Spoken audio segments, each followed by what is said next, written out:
Okay, magandang araw mga kasidecar at welcome to my vlog. So panibagong araw na naman tayo. At syempre panibagong sidecar, panibagong motor at panibagong customer tayo. Pero bagong lahat, shoutout ko muna yung mga taga Imus Cavite. Yun, isang napakagandang kulay, ano, pink na pink. So bagay na bagay ito sa babae dahil ang kulay niya, no. So yun, umpisan natin ito palang ipakita itong ating bagong gawang sidecar na nakabit ay isang Suzuki Smash na 110. Okay mga ka-sidecar, shoutout sa mga taga Imus Cavite, ano, dahil ito may first time tayo nagpagawa ng taga Imus Cavite.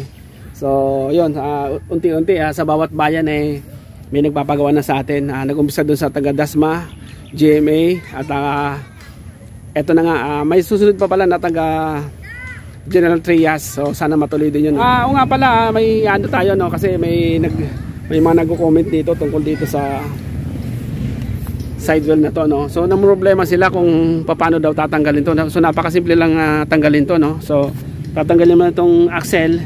Tapos yun, iangat lang ito. O kung may pangkalang, iangat na yun, makaangat na yan. Matatanggal na ito sa ilalim. So kasi may mga na siguro baka ngayon lang nila nakita yung ganitong style. Kasi may mga sidecar nga na tinatawag na timbol na walang ganitong swing arm. So direkta na yun dun sa ano. So sa bawat bayan kasi may kanya-kanyang style yung mga tricycle, ano. So yun, ito napakadali lang to sa mga kasi ang iba parang naninibago sila na ngayon lang yata nakakita ng ganitong klaseng sidewheel, ano. At saka dito naman, may nagko-comment din sa atin dito. So huwag kayong mag-alala kasi matibay po yan. May nag-comment dito na madali lang matanggal to. Ito, hindi po kasi ano po yan. Kontrahan ang welding yan. Dito sa kabila at dun sa kabila. At saka may dalawang tubo na ito yung nagpapatibay dito So dalawa silang kontrahan. Ito pababa. Buong ano yan. At saka ito pa yung nakakonect dito mismo sa body. So hindi basta-basta to dahil itong UP na to. Hindi basta-basta na kahit mabigat ang karga dahil may kontra dito. At saka ito paliko, hindi basta-basta rin na mababali o mabibingkong, no? Dahil ano yan, tubo na ano yan, gauge 40 yung ginamit natin dyan. So yun sa mga nagtatanong, ano. At yun, ito nga pala yung bali yung carrier natin sa mga bago pa lang sa ating YouTube channel, ano. So dalawang ano natin carrier dito sa taas at dito sa baba. So option na rin ng tao kasi ang ano talaga original dito ang una ko talagang ginawa dito sa taas. So may mga nagre-request na kung pwede daw sa likod. So gumawa tayo ng dito sa likod. Ang maganda dito sa likod, mababa lang to. So madaling magkarga dito ng mga gamit. Di katulad dito na kailangan mo talagang buhatin dito sa lugar na to dahil mataas to So yun, ang ginawa ng may-ari nito, nagpalagay siya ng carrier dito sa taas at dito rin sa baba para madaling kargahan. At yun katulad ng lagi nating ginagawa, naglalagay lagi tayo ng shock support dito sa pinakalikod ng motor kasi itong dalawang shock medyo malambot lang yan, kadalasan malambot lang yan. So naglalagay tayo ng shock support dito para suporta sa bigat ng sidecar at syempre sa mga sasakay, yung bigat ng isasakay. At yun, may mga nagtatanong pa nga dito na mahina daw to. So mahina daw tong shock na to, no. So itong shock na to malakas yan kasi kung mapapansin nyo, lahat ng motorsiklo may mga shock. So kung mahina ang shock, di ibig sabihin mahina na rin yung shock ng lahat ng klaseng motor. So malakas tong shock na to. Ang maganda rito, ang ginamit natin dito, ito yung sa Suzuki GD na 110, ano. So lumalaban tong shock na to. So ang maganda pa dito sa shock na to, kung halimbawa masira man, madaling magtanggal, madaling magpalit. So kahit yung may-ari lang, bumili lang ng ganitong klaseng shock. So dalawang tornilyo lang to, dito at saka ito sa taas. So yun, at saka may nagsasabi pa nga pala na kontrahan daw.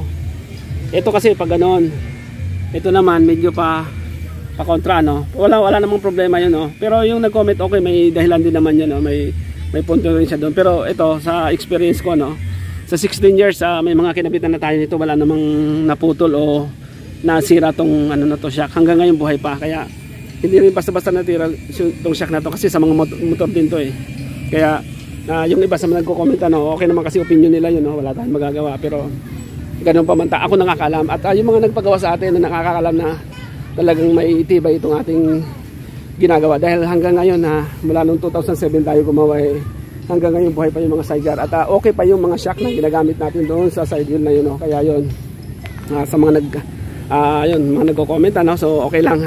Minsan nakikinig tayo sa may mga comment din sa atin na ganitong dapat gawin, ganyan. So nakikinig din tayo kung may punto yung comment na yon. Pwede natin namang sundin yon. At saka may mga customer din na nagre-request sila. So ginagawa na natin yun kasi request nila yun. Pero kung sa tingin ko na hindi pwede, hindi ko rin pinapaliwanag ko din sa kanila na yung gusto nila i-request ay hindi pwede. At kung pwede naman ay ginagawa natin. So ganun tayo, no?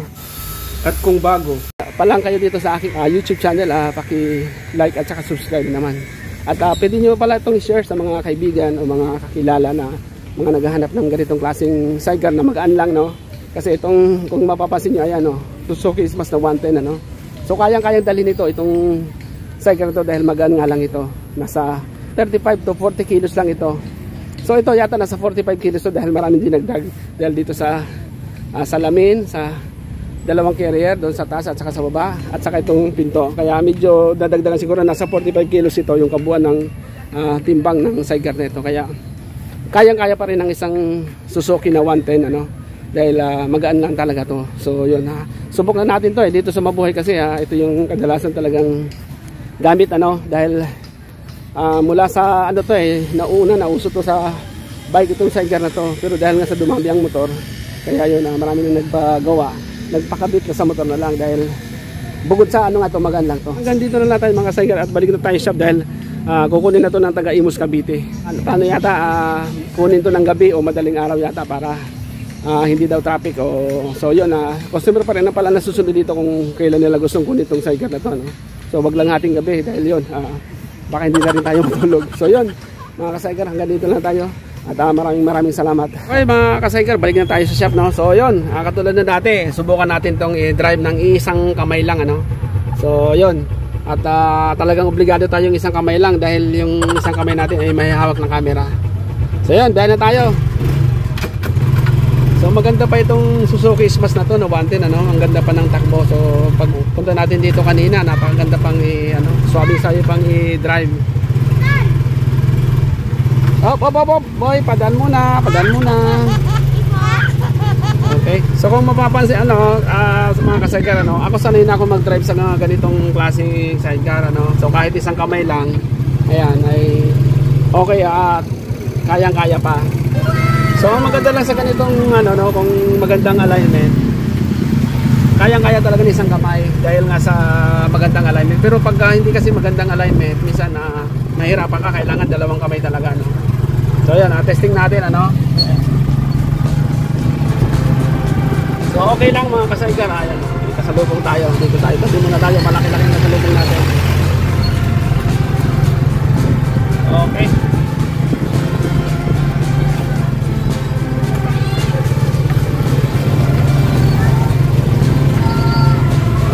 Kasalubong ng mga motor. Ayan.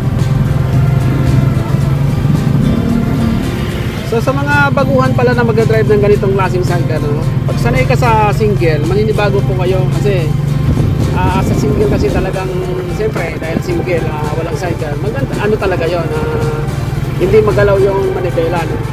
So ito naman, hindi naman, okay lang, saktong-sakto lang. Kasi pag may sidecar na, minsan di maiwasan yun, lalo na pag kayo ang kalsada ay medyo lubak-lubak, nakatulad nito, hindi ganong makinis, yan, may mga lubak-lubak na konti. So yun, medyo mahirapan yung iba, pero maninibago lang sa una. Pero pag nasanay,